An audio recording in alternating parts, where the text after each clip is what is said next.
Gita LLB ধারাবাহিকে আজকের পর্বে আমরা দেখতে পাবো স্বস্তিক এসে গীতাকে বলে এই কোডটা না পড়লে কিছু হবে। গীতা স্বস্তিকের কথা বুঝতে না পেরে স্বস্তিককে বলে আপনার কথা আমি বুঝতে পারছি না। স্বস্তিক গিনিকে ফোন করে গীতাকে ফোন দিয়ে বলে এই যে কথা বলো বৌদির সঙ্গে। গীতা গিনিকে বলে কি বলবি বল। গিনি বলে তোকে এই বাড়ির সবাই মিলে ব্যান্ড করে আনতে যাওয়া হবে আর অগ্নিজিৎ মুখার্জি তোকে বরণ করে বাড়ির ভেতরে নিয়ে আসবে। গীতা বলে অগ্নিজিৎ মুখার্জিকে ফোনটা দিই, ওনার মুখ থেকে আমি শুনবো।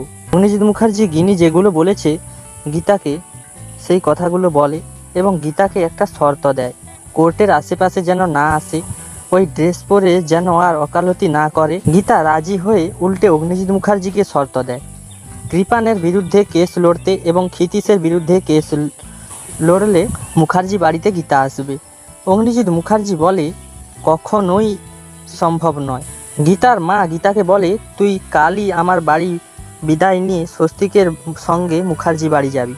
গীতা বলে তুমি বাড়ি থেকে বিদায় দিলেও আমি ওই মুখার্জি বাড়ি যাব না। গীতা সকালে ফেরিওয়ালা ছদ্মবেশ নিয়ে সি বিচে গীতাকে যারা মেরেছিল তাদের থেকে প্রমাণ জোগাড় করার জন্য বেরিয়ে পড়ে।